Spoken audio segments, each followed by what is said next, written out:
સુરતમાં વીર નર્મદ દક્ષિણ ગુજરાત યુનિવર્સિટીની મુખ્ય જાહેર પરીક્ષાઓ પાસ થવા માટે વિદ્યાર્થીઓએ કોઈ કસર છોડી રહ્યા નથી.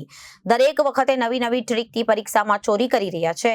આ વખતે 3 વિદ્યાર્થીઓ વાદળી કલરની બોલપેન ખરીદીને તેની ફરતે પેન્સિલથી ખૂબ જ નાના અક્ષરમાં સંક્ષિપ્ત જવાબો લખી લાવ્યા હતા. દરેક વખતે નવી ટ્રીકથી પરીક્ષામાં ચોરી કરી રહ્યા હતા. આ વખતે 3 વિદ્યાર્થીઓ વાદળી કલરની બોલપેન ખરીદીને તેની ફરતે પેન્સિલથી ખૂબ જ નાના અક્ષરમાં સંક્ષિપ્ત જવાબો લખી લાવ્યા હતા.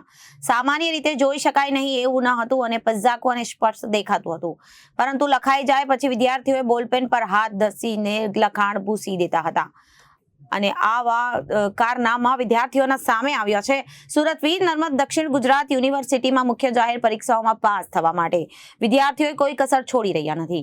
દરેક વખતે નવી ટ્રીકથી પરીક્ષાઓમાં ચોરી કરી રહ્યા છે. આ વખતે 3 વિદ્યાર્થીઓ વાદળી કલરની બોલપેન ખરીદીને તેની ફરતે પેન્સિલથી ખૂબ જ નાના અક્ષરમાં સંક્ષિપ્ત જવાબો લખી લાવ્યા હતા. વીર નર્મદ દક્ષિણ ગુજરાત વિશ્વવિદ્યાલયની હાલમાં માર્ચ એપ્રિલની પરીક્ષાઓ ચાલી રહી છે. આ પરીક્ષાઓ દરમિયાન આપણે વિવિધ પ્રકારની સ્કોડની ટીમ મોકલતા હોઈએ છીએ. આપણી ફ્લાઇંગ સ્કોડ હોય છે, મહિલા સ્કોડ હોય છે, રેગ્યુલર સ્કોડ હોય છે. એ સ્કોડની ટીમ ચીખલી અને વલસાડ તરફની કોલેજોમાં જ્યારે પરીક્ષાના નિરીક્ષણમાં દરમિયાન હતી, એ દરમિયાન એવું માલુમ પડ્યું કે કેટલાક વિદ્યાર્થીઓ નાની પેન પર, સફેદ પેન પર કંઈ લખાણ લાવીને, પેન્સિલથી લખાણ લાવીને પછી ભૂંસી નાખતા હતા. આ પ્રકારની એક ગતિવિધિ સ્કોડની ટીમને સામેલ ધ્યાનમાં આવેલી અને સ્કોડની ટીમને આપણે ખરેખર અભિનંદન આપવા જોઈએ કે એમને આવું સૂક્ષ્મ નિરીક્ષણ કરીને પણ આ પ્રકારની ગતિવિધિને અટકાવી છે અને વિદ્યાર્થીઓમાં એક મેસેજ આપ્યો છે કે નાની પણ ચોરી કરવી એ પણ એક ગંભીર ગુનો છે અને એની સામે એમપેકમાં સમગ્ર બાબત મૂકવામાં આવી છે.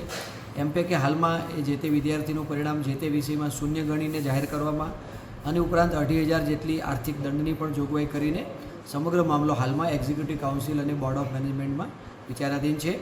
આ બંને સત્તા મંડળોનો જે પણ કંઈ ઠરાવ થશે તદ અનુસાર યોગ્ય કાર્યવાહી કરવામાં આવશે. Reporter Arvind Rathod, Janadesh news, Surat.